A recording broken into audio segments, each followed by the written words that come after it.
Paano ibahin ang clock icon ng iPhone sa home screen? Press and hold nyo lang itong clock application. At dito may magpa-pop up. So click nyo lang itong pa-square na ito para lumaki siya. At yan, naiba na natin ang ating clock icon sa ating iPhone. At dito may iba pang way para magpalit ng clock icon. So press nyo lang yung inyong home screen.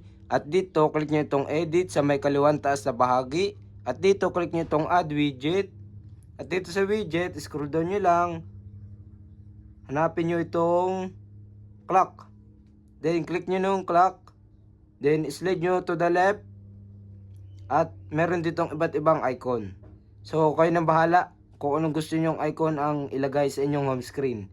Halimbawa natin is ito. Then click natin itong add widget. At automatic na siyang lalabas.